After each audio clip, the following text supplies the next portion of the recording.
It's a tragedy. TUX Excella Ion Nesty B.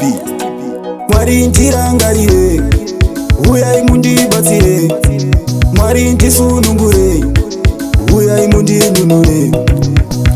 Kushanda ndinoshanda ndichibuda digita, patina hamo ini yazondirigita. Hapana chandoita ini chinoyendeka, kunge mbepo zvinobuda zvimboonekwa. Kushanda ndinoshanda ndichibuda digita, patina hamo ini yazondirigita. Hapana chandoita ini chinoyendeka, kunge mbepo zvinobuda zvimboonekwa. Paupenyu handina kufara, dzimwe nguva ndinorara nenzara. Upenyu hwacho hwakaoma kunge tara, ndaneta nekungoshandira mahara. Kunge bhora nhamo yazonditamba, zuva nezuva kugara ndichishamba. Pazhinji pandinotraya zvichiramba, ndombofunga zvimwe ndine munyama.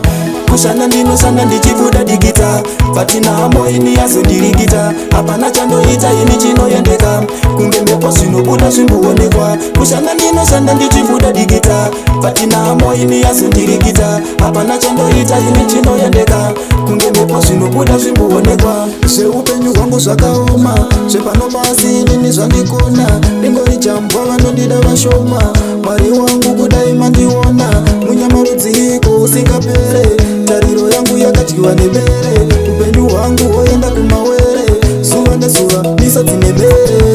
Kushanda ndinoshanda ndichibuda digita, patina hamo ini yazondirigita. Hapana chandoita ini chinoyendeka, kunge mbepo zvinobuda zvimboonekwa. Kushanda ndinoshanda ndichibuda digita, patina hamo ini yazondirigita. Hapana chandoita ini chinoyendeka, kunge mbepo zvinobuda zvimboonekwa. Paupenyu handina kufara, dzimwe nguva ndinorara nenzara. Upenyu hwacho hwakaoma kunge tara, ndaneta nekungoshandira mahara. Kunge bhora nhamo yazonditamba, zuva nezuva kugara ndichishamba. Pazhinji pandinotraya zvichiramba, ndombofunga zvimwe ndine munyama.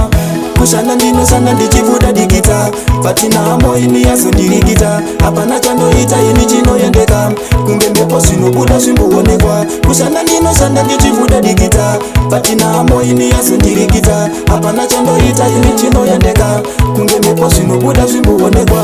Zveupenyu hwangu zvakaoma, zvepano pasi inini zvandikona. Ndingori jambwa vanondida vashoma, Mwari wangu kudai mandiona. Munyama rudziko usingapere, tariro yangu yakadyiwa nebere.